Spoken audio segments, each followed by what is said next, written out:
अपने होने वाले पति रवि की कॉल देखकर नेहा चौंकी।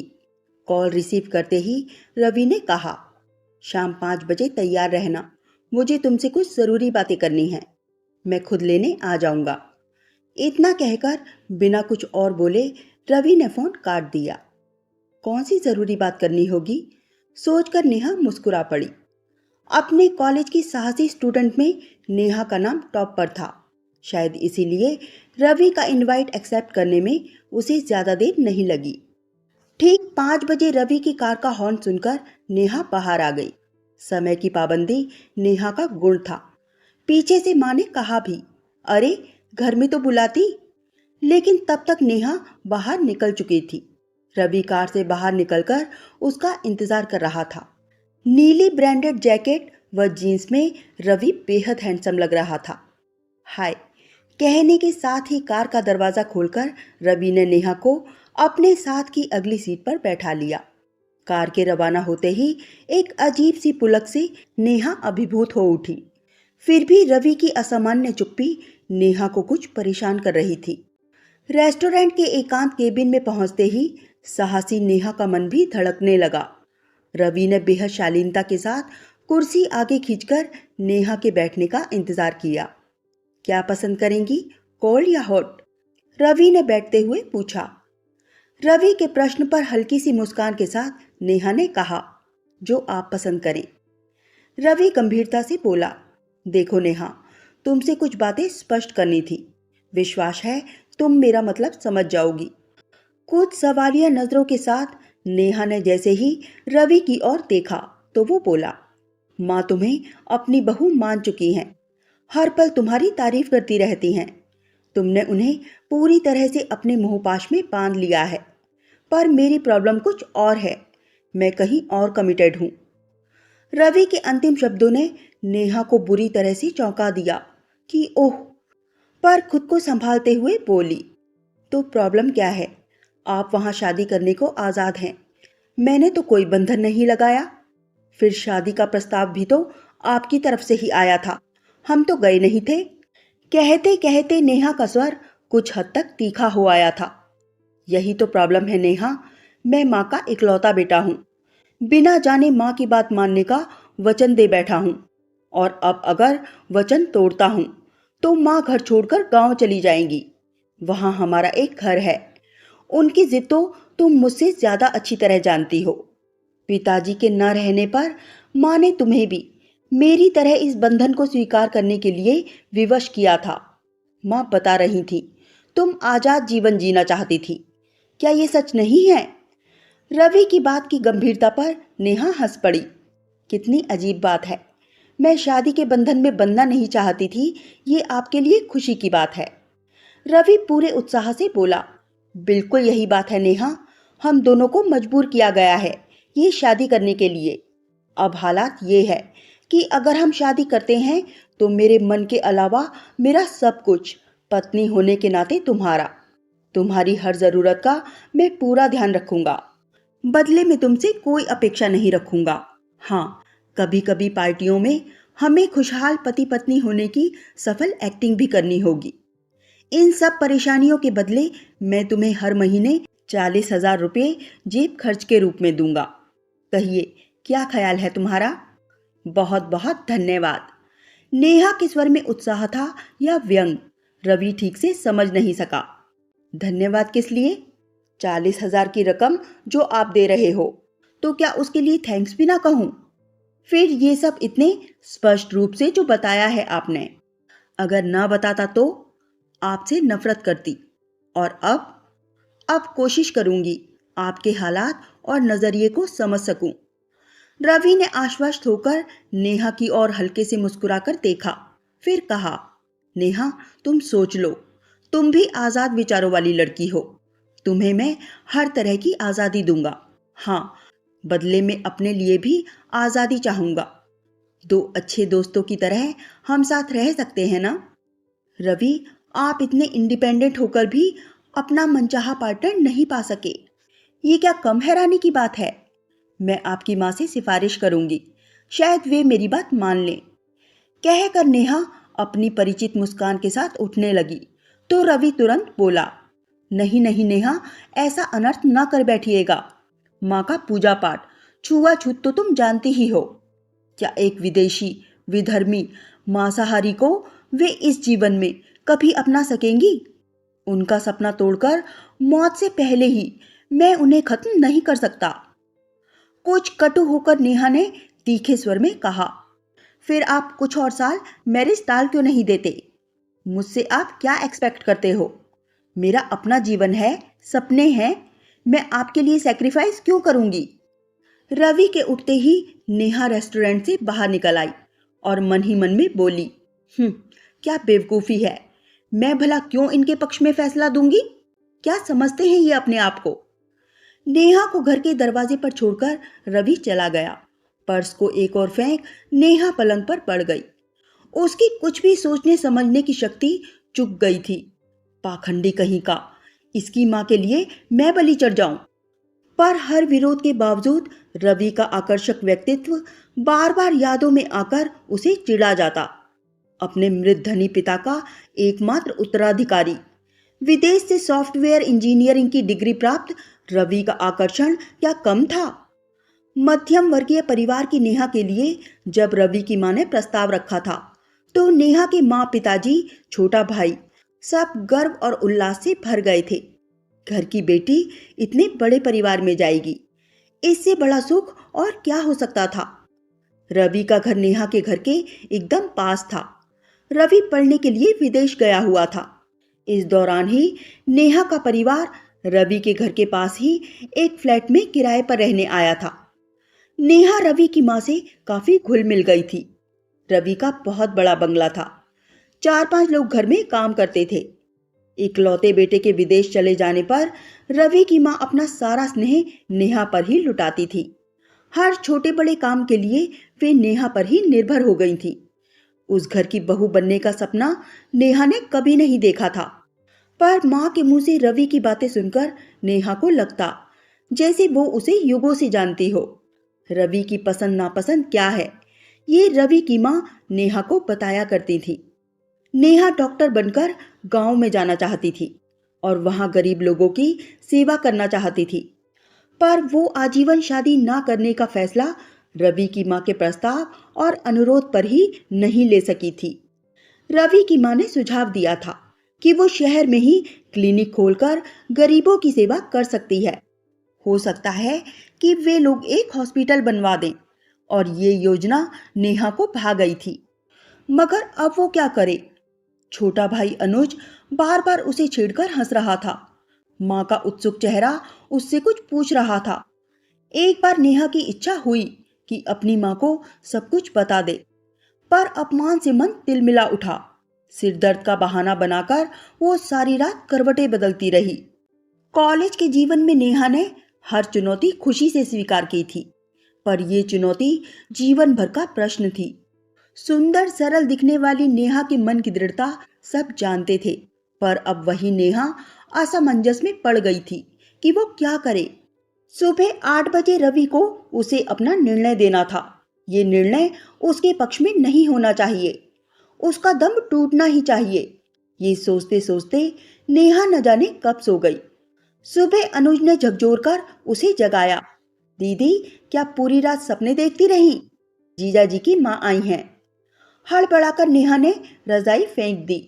अस्त व्यस्त सी नेहा के उठने से पहले ही रवि की माँ ने आकर उसका माथा छुआ और परेशान होकर बोली, बुखार तो नहीं है? वरना मेरी नेहा तो कभी इतनी देर तक नहीं सोती। 8 बजने वाले हैं। रवि की माँ अक्सर मॉर्निंग वॉक पूरी करके नेहा की माँ से मिलने आ जाती थी और बिना संकोच के चाय पी कर जाती थी। कई बार तो खुद ही किचन में चाय बना लेती, जबकि अपने घर में वो कभी किचन में नहीं घुसती थी। तभी मोबाइल की घंटी सुनकर नेहा का मन धड़कने लगा। अनुज ने शैतानी से मुस्कुराकर फोन थमा दिया। उधर से रवि की सधी आवाज उसके कानों में पड़ी। कहिए नेहा, ठीक से सो सकी हो ना? क्या निर्णय लिया तुमने? क्या मैं बधाई दे सकता हूं तुम्हें? जी थैंक्स, कहकर नेहा एकदम हड़बड़ा गई। उधर से रवि का पूरी तरह से आश्वस्त स्वर कानों में बज उठा। शुक्रिया, मैं आपका एहसानमंद हूं नेहा, कहकर रवि ने फोन काट दिया। इधर रवि की माँ के चेहरे पर खुशी झलक उठी थी। वे नेहा की माँ से बोली, देखा, सुबह होते ही फोन कर रहा है। एक हमारे दिन थे जब शादी के बाद ही एक दूसरे को देख पाते थे और बातें कर पाते थे। कहकर वो जोर से हंस पड़ी। उसके बाद नेहा बहुत बिजी हो गई। रवि की माँ खरीदारी करने के लिए नेहा को भी अपने साथ ले जाते और रवि तो साथ होता ही था। नेहा को कभी कभी हैरानी होती कि रवि कितनी सहज एक्टिंग कर लेता है। सगाई के मौके पर रवि ने जिद की कि नेहा अपनी पसंद की अंगूठी खुद चुने। रवि के साथ अंगूठी खरीदने के लिए खड़ी नेहा ने थोड़े व्यंग से कहा, आपको तो पहले भी अनुभव होगा, अब फिर अंगूठी खरीदने के लिए इतना उल्लास क्यों जता रहे हैं। लेकिन रवि ने नेहा की पसंद की मोहर लगवाकर ही अंगूठी खरीदी। अंगूठी पहनाते समय रवि बड़ा सहज रहा, लेकिन उसके हाथ के स्पर्श से जब नेहा के दिल के तार झंझना उठे तो वो पूरी तरह से झुंझला उठी। शादी का दिन भी आ गया। नेहा को अपने पर पूरा विश्वास था। उसने रवि की बात किसी को नहीं बताई। दूल्हे के रूप में सजा हुआ रवि सबकी तारीफ और कुछ की ईर्ष्या का कारण बन गया। शादी की पहली रात को न चाहते हुए भी नेहा संस्कारशील, लज्जाशील वधू बनकर बैठी रही। कमरे में घुसते ही रवि ने मजाक भरे स्वर में कहा, अरे ये क्या, आप तो सचमुच ही नई दुल्हन लग रही हैं। पर हम दोनों दोस्त हैं, याद है ना। शर्म से नेहा का मन रोने को हो आया। खैर लीजिए, जब तुम रीति निभा रही हो तो मैं भी उपहार देकर तुम्हारा घूंघट उठाऊंगा। हाथों में बेहद कीमती हीरे के कंगन पहनाने की रवि की कोशिश पर नेहा चिढ़ गई। आपके इस उपहार के लिए मैंने ये वेश धारण नहीं किया है, ये तो माँ की जिद थी। मेरी ओर से ये कंगन आप अपनी उसी प्रेमिका को दे दीजिए। रवि ने मुस्कुराते हुए उसके हाथ जबरन पकड़कर उनमें कंगन पहना दिए और बोला, उसकी चिंता तुम्हें नहीं करनी होगी नेहा, मैं उसकी चिंता खुद कर लूंगा। जलते हुए तीर के समान रवि का ये वाक्य नेहा के मन व प्राण को झुलसा गया। गुस्से से कंगन उतारकर नेहा नीचे बिछे कालीन पर जा लेटी। रवि ने स्नेह से पुकारा, नेहा, हमारे समझौते में ऐसा तो कुछ नहीं था, और वैसे भी ये पलंग काफी बड़ा है। जी नहीं, मेरी नीचे सोने की आदत है, नेहा बोली। मगर रवि ने उसे बड़ी सहजता से उठाकर पलंग पर लिटा दिया। मेरे यहां तुम्हें जरा सा भी कष्ट हो, ये मैं सपने में भी नहीं सोच सकता नेहा। दूसरे दिन घर में रवि की मौसी और मामी उत्सुकता से नेहा का चेहरा निहार रही थी। उसका अपमान व लज्जा से लाल हुआ चेहरा और रवि का प्रसन्न मुख उन्हें आश्वस्त कर गया। उनके परिहास नेहा के अंतर में गड़ जाते। अपने को सहज बनाए रखकर नेहा सब छोटे बड़े रीति रिवाज पूरे करती गई। इन सब रस्मों में रवि का सहयोग देखकर नेहा जल रही थी। वो सोच रही थी, पुरुष कितने पाखंडी होते हैं, ऊपर से आज्ञाकारी बनते हैं और अंदर से धूर्त होते हैं। अगर वो रवि की माँ को सब बता दे तो। फिर रवि के भयभीत चेहरे को याद करके नेहा बड़ी मुश्किल से अपने होठों पर आई मुस्कान को दबा गई। घर में सब कुछ सहज सामान्य चल रहा था। माँ ने रवि से कहा, नेहा को मालदीव घुमा ला। भयभीत नेहा एकांत की कल्पना से सिमट माँ से याचना भरे शब्दों में बोली, नहीं माँ, मैं आपको यहाँ अकेले छोड़कर कहीं नहीं जाऊंगी। नेहा की बात सुनकर रवि मुस्कुराने लगा। रवि की दुष्ट मुस्कान पर नेहा का सर्वांग जल उठा। वो चाहती थी कि रवि की प्रेमिका के बारे में कुछ जाने, पर रवि ने कभी नेहा से इस विषय में बात ही नहीं की। फिर भी रवि की अज्ञात प्रेमिका नेहा के साथ हर पल जी रही थी। रात में रवि ने पूछा, अच्छा नेहा, क्या मैं तुम्हारे लिए सचमुच इतना मुश्किल हूं कि मेरे साथ घूमने जाने की कल्पना मात्र से इतनी सर्दी में भी तुम्हें पसीना आ गया। नेहा ने शांत रहकर कहा, अगर ये सच है तो भी क्या गलत है। क्या मेरे साथ रहते हुए भी आप हर पल किसी और के साथ नहीं रहते? फिर हमारे समझौते में इस तरह की दिखावों की बात तो आपने की नहीं थी। कहकर नेहा करवट बदलकर सोने का नाटक करने लगी। अगले दिन नेहा के एक दोस्त डॉक्टर आनंद उससे मिलने आए। नेहा की शादी के समय डॉक्टर आनंद एक कॉन्फ्रेंस में भाग लेने अमेरिका गए थे। दोस्त के रूप में नेहा उन्हें बहुत पसंद करती थी। रवि का परिचय कराकर नेहा डॉक्टर आनंद से बातों में इस तरह बिजी हो गई मानो रवि का वजूद वहां हो ही ना। डॉक्टर आनंद के जाते ही रवि एकदम भरे गले से बोला, अगर तुम्हें उनसे इतना ही लगाव था तो उनसे ही शादी क्यों नहीं कर ली। नेहा बड़े ही शांत स्वर में बोली, जिससे बहुत लगाव हो उसी से शादी की जाए, ये जरूरी तो नहीं। जैसे ही रवि ने ये सुना वो तिल मिलाकर बाहर चला गया। आप आनंद लगभग हर दूसरे तीसरे दिन नेहा के घर आने लगा। उसका मजाकिया स्वभाव रवि की माँ को बहुत पसंद था, इसीलिए माँ के आग्रह पर हॉस्पिटल जाने से पहले डॉक्टर आनंद अक्सर उनके घर आता और रवि की माँ व नेहा के साथ ही कॉफी पीता था। वापस जाते समय डॉक्टर आनंद को कभी कभी रवि भी मिल जाता था। आनंद के आने का असर ये हुआ कि अब रवि ऑफिस से जल्दी घर वापस आने लगा।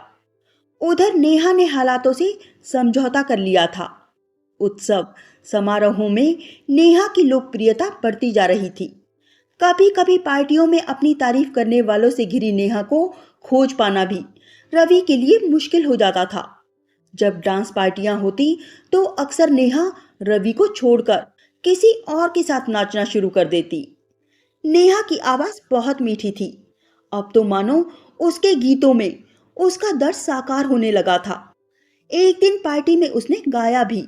रवि उससे बोला, तुम इतना अच्छा गा लेती हो, इसका मुझे पता नहीं था। रवि के मुंह से अपने लिए पहली बार तारीफ सुनकर नेहा को अच्छा लगा। संयत सधी आवाज में बोली, मैं क्या हूं ये जानना तो हमारे समझौते की शर्त नहीं थी, फिर ये दुख क्यों। नेहा के जवाब में कोई व्यंग नहीं था, पर फिर भी रवि का मन परेशान हो उठा। रवि के ऑफिस जाते समय नेहा बोली, रवि, अगर मैं क्लिनिक ना खोलकर किसी बड़े अस्पताल में नौकरी कर लूं तो आपको कोई ऐतराज तो नहीं होगा। रवि ने बहुत ही कठोर शब्दों में कहा, क्यों, घर पर डॉक्टर आनंद से मिलने में कोई असुविधा है क्या। पर तुम तो शायद उसी के साथ काम करना चाहोगी। अगर जेब खर्च कम पड़ रहा है तो और बढ़ जाएगा, पर तुम्हारा अस्पताल में नौकरी करना मुझे कभी स्वीकार नहीं होगा। ठीक है, मैं पास ही क्लिनिक खोल लूंगी। और हाँ, आपका दिया जेब खर्च मैंने कभी छुआ भी नहीं है, पर वक्त काटना मुझे मुश्किल लगता है। कहती हुई नेहा तीर सी कमरे से बाहर चली गई। दूसरे दिन ऑफिस से आते ही रवि ने माँ से कहा, 10 दिनों की छुट्टी लेकर आया हूँ, नेहा से कह दो मालदीव जाना है। सुनते ही नेहा ने जवाब दिया, कल से क्लिनिक खोलने का इंतजाम करना है, इसीलिए जाना संभव नहीं है। एक कान पाते ही रवि झल्ला उठा, हमें जाना ही होगा, क्लिनिक बाद में भी खोला जा सकता है। आपकी आजादी में मैं कभी बाधा नहीं बनी, फिर आपने मेरी आजादी का भी आश्वासन दिया था। आवेश में नेहा को जबरदस्ती अपनी बाहों में लेकर रवि बोला, तुम मेरी पत्नी हो, मैं पति के नाते तुम्हें आज्ञा देता हूं कि तुम्हें मेरे साथ चलना ही है। हैरानी से नेहा का मुंह खुला का खुला रह गया। वो बोली, आपकी पत्नी होने के नाते क्या मैं केवल आपकी आज्ञा पालन करने के लिए हूं। कहाँ गया आपका वादा। जब जी चाहा पत्नी बना लिया, जब चाहा दूर धकेल दिया। नेहा एकदम फूट पड़ी। कई दिनों का बांध एक साथ टूट गया था। रवि ने हंसते हुए बड़े स्नेह से नेहा का सिर अपने सीने से चिपका लिया और स्नेहिल हाथों से उसके मुख पर बिखरी जुल्फों को हटाते हुए बोला, बस हार गई, आखिर निकली ना बुद्धू। अरे भाई, जब फोन पर माँ ने मुझे बताया था कि तुम मुझसे शादी करने में इंटरेस्टेड नहीं हो तो मेरे अहम को चोट पहुंची थी। मेरा संबंध ना किसी और से था, ना है, ना कभी होगा। मैं तो माँ की तरह बस तुम्हारा पुजारी हूं और रहूंगा। क्या इतना सा सच भी तुम मेरी आंखों में नहीं पड़ पाई। नेहा हैरानी से सिर उठाकर बोली, क्या इतने दिनों तक आप मुझसे भी एक्टिंग करते रहे। कहते हुए वो शर्म से लाल हो उठी। हाँ सच, इतने दिन बेकार जरूर गए, पर इस रोमांस में क्या मजा नहीं आया नेहा। फिर एक पल रुककर रवि ने पूछा, सच बताना नेहा, क्या डॉक्टर आनंद से तुम्हें कुछ ज्यादा ही लगाव है? धत, वे तो मुझे बड़े भाई जैसे पूजनीय हैं। उन्होंने ही तो मुझे डॉक्टर बनने की प्रेरणा दी थी। नेहा को अपनी बाहों में समेट स्नेह से उसका माथा चूमकर रवि ने पूछा, अब मालदीव चलना है या क्लिनिक खोलोगी? नेहा ने लजाते हुए पूछा, इतना तंग क्यों किया रवि? एक नए एहसास के लिए। अगर उसी पुरातन पंथी ढंग से शादी कर लेते तो क्या मेरे मन में तुम्हारे लिए इतनी चाहत होती? कितनी बार ईर्ष्या से डॉक्टर आनंद को पीटने का जी चाहा था मेरा। नेहा की चढ़ती भ्रुकुटी देखकर रवि हंस पड़ा। माफी चाहता हूं, भूल गया था कि वे पूजनीय हैं। सच, कितनी बार अपने में समेट लेने के लिए जी मचला था मेरा, पर जब विदेश में था तभी सोच लिया था कि जब तक तुम्हारे मन में अपने लिए चाह नहीं जगा लूंगा, तब तक मात्र आम भारतीयों की तरह पति बनकर अधिकार नहीं लूंगा। फिर हंसकर नेहा को छेड़ा, क्यों, कैसा रहा हमारा घर वाला हनीमून? तुम्हारे हनीमून की तो ऐसी की तैसी, मां न जाने क्या सोचती होंगी। कहते हुए नेहा अपने को छुड़ाकर नीचे भाग गई।